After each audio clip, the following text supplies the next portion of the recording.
Hi, I'm Zach Shen, the co-founder of Charmy Podcast. So I grew up in a meat manufacturing family, from breeding to meat packing. I was constantly involved in my family business. So I was lucky to have a great knowledge when it comes to sourcing my products. I experienced the same problem as most North American pet parents, which is leash reactivity. But we work hard along to our journey.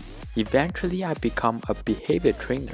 When I turned 18, I got my working dog, Charm, the Dutch Shepherd. Since I love my pup so much, I decided to start a veterinarian and serve as a vet assistant for 2 years. From my own experience and talking to experienced vets, I realized that most vets do not have knowledge to educate pet parents on subject of nutrition. That's when I discovered the problem within the pet food industry and decided to make a change. So I started Charmy Podcast and I have a dream to change the feeding game with all pet parents. Hey, what's up, Charmy family? Welcome to our very first podcast. My name's Zach. I'm the host of Charmy Podcast. We are a pet treat subscription box company based in Toronto. We provide ancestral and biological appropriate diet for your pets, all for products made with fresh and real ingredients and 100% made in Canada. What does biologically appropriate mean? So put in the simple way, that nutritional philosophy that dogs should be nourished the way nature intended. Podcast is dedicated to those parents who may have concern about their pets.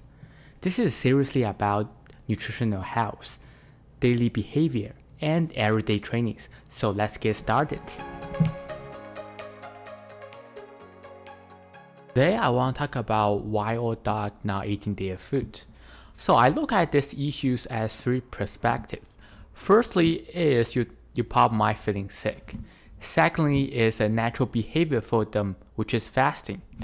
The third is behavior issues. It might relate all pet parents spoil their baby too much.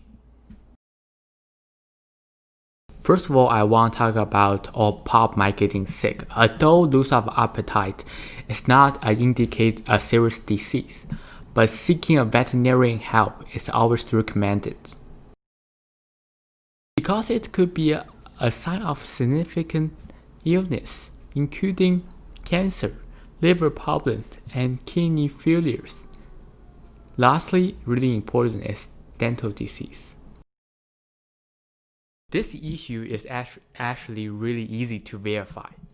If your dog is not eating regular, it might be a behavior issue or natural fasting for dog. If your dog did this first time, it might be a sign indicate they are getting sick. There's always exception here. For example, your dog is picky to their food. Second, I want to talk about natural fasting. Whether it's for human or for pets, we all heard good things about fasting. Firstly, we're gonna understand fasting is not the same as starvation.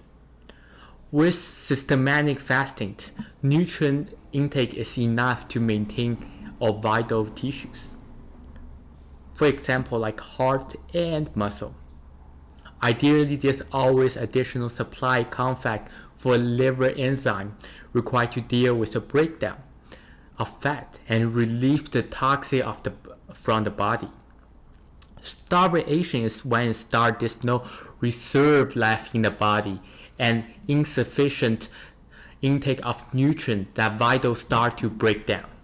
Complete or modified fasting is a natural part of wild canine diet, and fasting or some form of reduced calorie also benefit for their health. The same true for the cats, but a much more limited basis.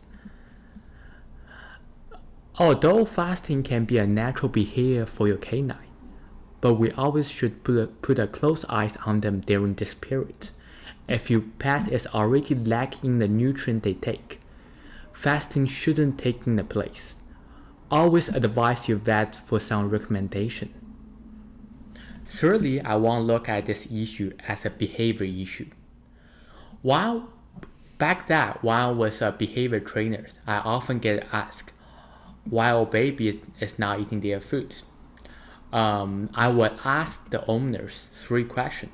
First, do you leave the food all day available to your pets? Second, do you feed a snack when they're not eating? Third, do you take away their food when they're not eating? It's normal to spoil your pets. I did that too. But I use the right way to spoil my pets. First, I will not leave their meal available to them 24/7. If you leave them all the time, which they will automatically think their meal will be lower reward than treat, which they will less likely to eat their food. Second, I personally will not give treat when they refuse to eat their diet. You are conditioning them to treat a higher reward than the mealtime. I hope you guys will enjoy the show, just like we do. In next episode, we will talk about pet food industry, and we will walk into the industry and see how it works. Please leave a thumbs up if you like the videos, and leave a comment for the next topic. See you guys.